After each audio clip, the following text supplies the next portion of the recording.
Hello indie gaming fans, it's the X-Hardcore Gamer, and today we're going to take a trip to the post-apocalyptic world of METAL MAX Xeno Reborn.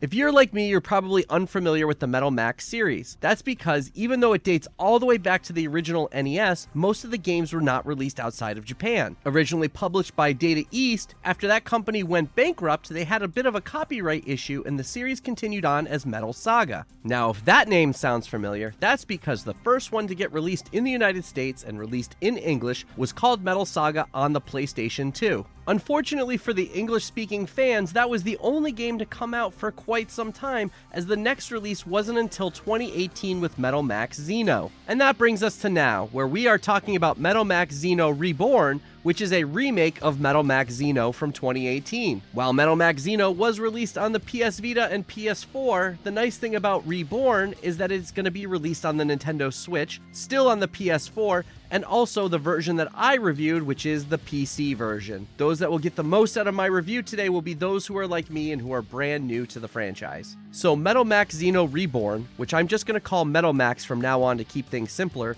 is a Japanese action RPG set in a post-apocalyptic world. I think it's safe to say that having Max in the title is not at all a coincidence, as it does share many elements from the Mad Max series as well. There was even a point in time when I first started reviewing this that I started referring to it as Angry Max, and I had to train myself to get out of that habit so I didn't mess up this review. Although it does have Max in the title, you're actually going to start off playing as a character named Talis, though you can rename him to be whatever you'd like, along with any of the other characters that will join your party. Talis is wandering this wasteland known as Dystopia, which I feel is a name that will definitely get a nod of approval from Silent Signs here at I Dream of Indie. As with many other post-apocalyptic stories, the idea is that the world has been destroyed after a great war, and there are some survivors around, and you're going to be fighting against different monsters and even robotic enemies that are left over from this war. Unfortunately, there is not much more to the story other than just finding more survivors to start a party to take on these enemies. In my research, it sounds like there was a bit more story to go along with the original release of Xeno, but for whatever reason in this remake, they've cut most of it out.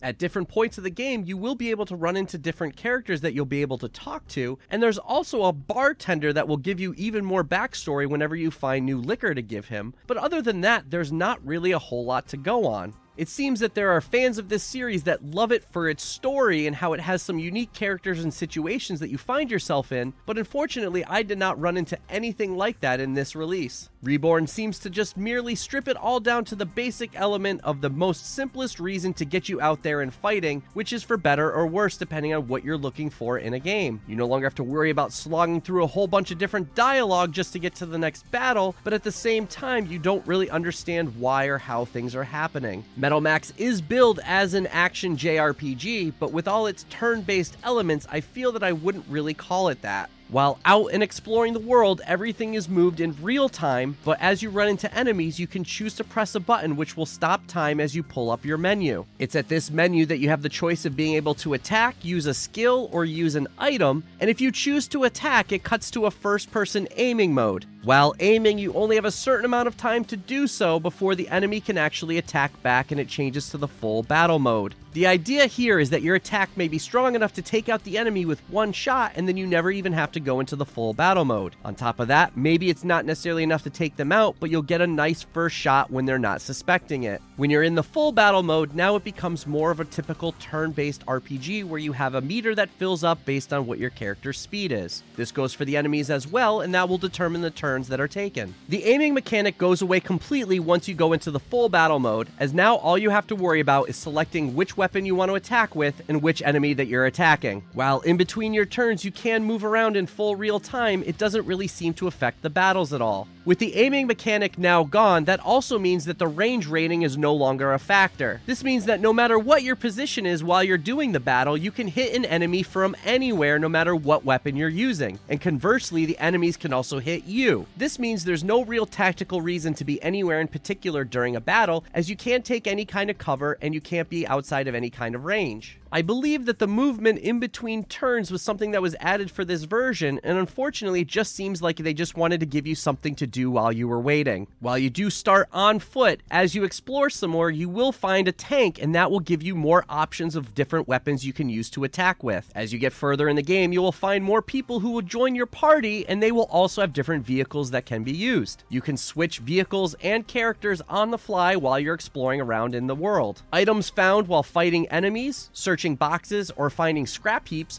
will then be used to be able to improve your weaponry by either modifying what you already have or building new ones. You can hold up to 2 different weapons while on foot that can be used as either melee or shooting weapons, and you will have various weapons that can be used on the vehicles themselves. These range from being machine guns to missiles to other special types of weapons. Machine guns typically have unlimited ammo, while the specials and missiles will have a set limit. Having various weapons and limitations will create different tactics and strategies as you're going through the battles. Will you be able to take an enemy out easily with your weapon that has unlimited ammo, or do you need to use up a precious ammo type to be able to take them out? The vehicles themselves can be modified so you can select which slot will hold what type of weapon, so if you want to have all of one type or to mix and match, that's up to you. Each vehicle also has a particular weight limit as to how much it can hold, so now you also have to decide whether you want to modify your vehicle to be able to hold more, or do you hold less weapons and have them be more powerful. Besides wandering around and killing different enemies, there are different missions for you to complete in Metal Max. Generally speaking, once you have a mission available to you, you can complete them in any order that you'd like. These missions aren't all that varied or creative, it just tends to be along the lines of going to a particular area to kill a certain enemy, or maybe something as simple as just building a specific weapon for your vehicle. As per usual with RPGs, once you complete these missions and kill different enemies, you will then earn experience points and level up. Every time you level up, you then get skill points, which can be used to fill out a skill tree. This will allow you to improve certain characteristics of your character and even give you new skills. Be careful how you spend them, because you might go too far into a particular direction that isn't helpful with your style of play. Lastly, there are dungeons for you to explore that have different enemies and items for you to find, as well as wanted missions, which are basically bounties to fight harder enemies. Complete these bounties and you'll get extra XP as well as gold. While an all-new game engine is touted for Metal Max this time around, it doesn't seem that it did much to improve the graphics. It almost feels like the Switch was the main platform that they worked on and everything was ported from there. Graphically, everything just feels very dated in Metal Max. There's not a whole lot of detail to the textures, the draw distance is very close to where you are, and there's not a whole lot of enemies on screen at once. For a game that was originally released on the PS4, it's strange that this remake feels more like a remastered HD version of a PS2 or PS3 game. On top of all of that, the PC version has almost no graphical options, and it's limited to being a max resolution of only 1080p. While it is quite strange to see the maximum resolution be 1080p on a PC game in 2022, it does mean that most hardware will be able to run the game no problem. They recommend having a GTX 960, so my RTX 2060 blew those requirements out of the water. I had no issues running the game constantly pegged at the 165 frames per second that my monitor is limited to. The music of Metal Max definitely had a very anime feel to it for me, where everything has a nice mix of the orchestral and metal music.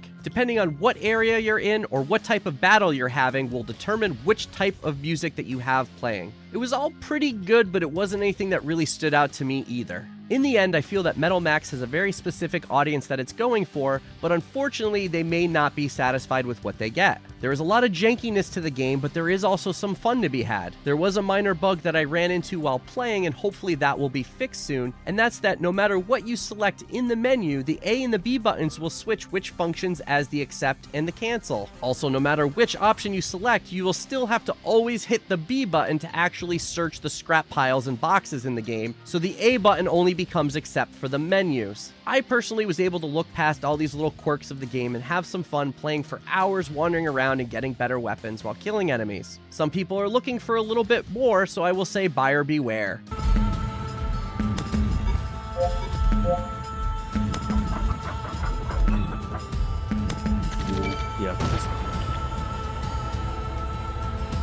Thank you so much for supporting clickbait-free content here at I Dream of Indie. We would now like to take a moment to shout out our brave indie warriors and legends that make this channel possible. At the Indie Warriors tier, we have Bill, Christian Cruz, Adriana Amato, CJR, PSC, Julian Colbus, Jesse, Ray Lynn, Marky Min, Dave Hart, Pqube, Lex Noyle, Strict9, and Chic Geek. At the Indie Legends tier, we have Jen Rose, Larkison, Mitchell Hall, Skeptism, C. Coyle, Nathan Moore, Chris Jackson, Mr. W, Blue Francis 14, The Beefarinis, Business Cody, Carmen Red, Chase Glover, King of the Hatch, and Ophidian Mind. Thank you so much for all that you do for independent developers, publishers, and for I Dream of Indie. Everybody else head down to the description box below. Let's defeat the gaming echo chamber and bring a voice to the voiceless ones in gaming.